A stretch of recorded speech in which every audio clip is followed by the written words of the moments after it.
दो, ऑल दो and even though, ये तीनों वर्ड्स सुनाई ऑलमोस्ट सेम देते हैं, पर क्या इनमें डिफरेंस है? क्या आप इन्हें इंटरचेंज करके यूज कर सकते हो?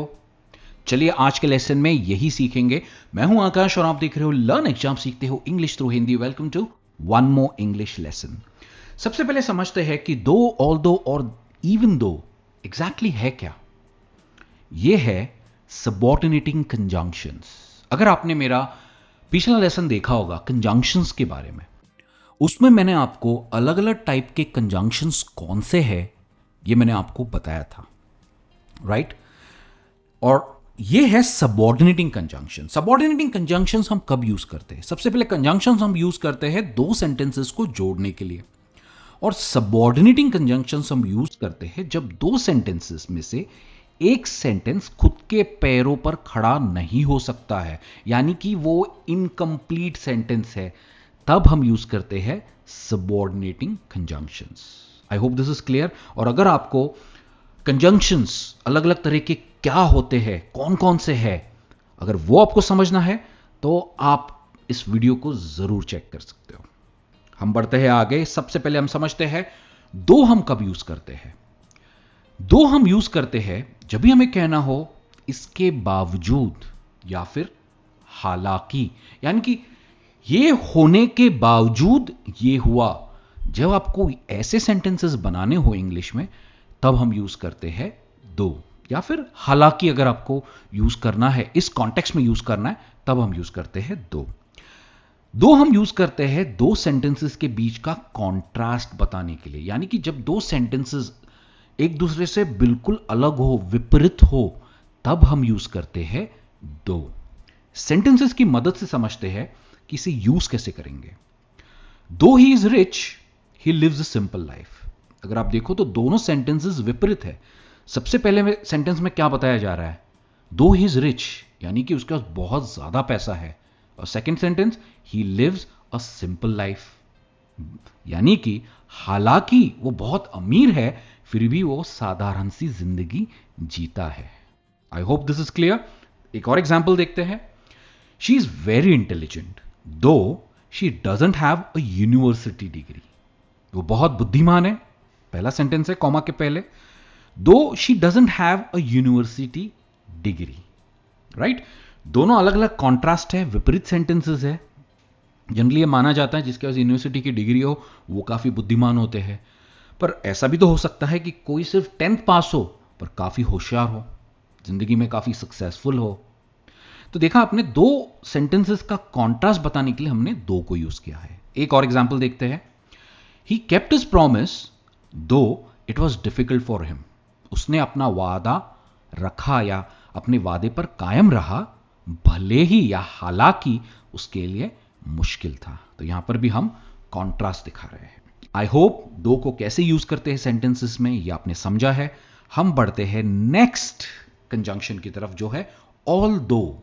ऑल दो भी हम ऑलमोस्ट सिमिलर सिचुएशंस में यूज करते हैं, जहां पर हम दो यूज करते हैं, क्योंकि इसका भी मतलब है इसके बावजूद या फिर भले ही। जब आपको कहना है भले ही ऐसा है पर ये ऐसा है, इन सेंटेंसेस में हम ऑल दो यूज करते हैं। दो और ऑल दो का मतलब ऑलमोस्ट सिमिलर है, पर ऑल दो हम यूज करते हैं फॉर्मल सिचुएशंस में। जब भी आपको एक ईमेल लिखना हो, ऐसे लिखना हो, तो आप दो यूज नहीं करोगे, आप ऑल दो का यूज करोगे। अदरवाइज इसका मतलब सेम है। एग्जांपल्स देखते हैं। Although it was raining, first part of the sentence, we still went for a walk. भले ही बारिश हो रही थी, हम फिर भी वॉक के लिए गए या टहलने गए। She worked hard although she was tired. यहां पर भी हम एक कॉन्ट्रास्ट दिखा रहे हैं। भले ही वो थक गई थी, उसने फिर भी काम किया। She worked hard.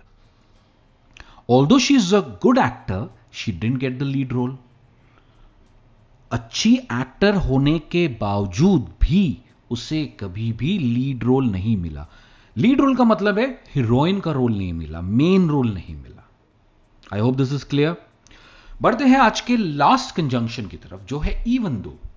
अभी इवन दो ऑल दो और दो से थोड़ा सा अलग है, पर इसका भी मतलब ऑलमोस्ट सेम ही है। ये आप तब यूज करोगे जब भी आपको कहना हो ऐसा होने के बावजूद ये हुआ, तब हम यूज करते हैं। पर खास करके इवन दो हम तब यूज करते हैं जब हमें एक सरप्राइज या शॉक बताना हो, यानी कि कोई चीज होने की वजह से आप आश्चर्यचकित हो, तब हम यूज करते हैं इवन दो। एग्जाम्पल्स देखते हैं ताकि आपको क्लियरली समझ में आए। Even though India lost early wickets but managed to win the match, right. Generally ऐसा होता है ना क्रिकेट में कि जो टीम जल्दी विकेट्स लूज कर देती है वो उनकी हार लगभग तय रहती है। पर यहां पर क्या कॉन्ट्रास्ट दिखा रहा है, भले इंडिया ने जल्दी विकेट्स गवाए पर फिर भी उन्होंने मैच जीता। तो आप क्या सरप्राइज्ड हो? आपने टीवी बंद कर दिया था 5 विकेट जाने के बाद, पर जब आपको पता चला कि इंडिया जीत गई है, आप सरप्राइज हो गए, शॉक हो गए। She still loves him even though he broke her heart, भले ही या उसका दिल तोड़ने के बावजूद भी वो उससे प्यार करती है। यहां पर भी हमें कॉन्ट्रास्ट दिखा रहे हैं। Even though it was freezing outside he refused to wear a jacket, बहुत ठंड होने के बावजूद भी उसने जैकेट पहनने से मना किया। क्लियर? यहां पर भी हम कॉन्ट्रास्ट बता रहे हैं। तो मैं उम्मीद करता हूं कि आपने दो, ऑल दो, इवन दो, इन तीनों कंजंक्शंस के बीच का डिफरेंस समझा है, और आपने कितना सही समझा है ये आपको ये टेस्ट लेने के बाद पता चलेगा। ऑल दो, इवन दो और दो में बहुत ही नाजुक सा डिफरेंस है, पर उसे कहां यूज करना है यह समझना बहुत जरूरी है। 5 सवाल है, ब्लैंक्स में आपको ऑल दो या इवन दो को फिल करना है। आप आंसर्स कैसे लिखोगे कमेंट्स में? फर्स्ट समझ लीजिए कि दो है, सेकंड समझ लीजिए इवन दो है, थर्ड ऑल दो। इस तरह से आप आंसर्स कमेंट्स में आप लिखोगे, राइट।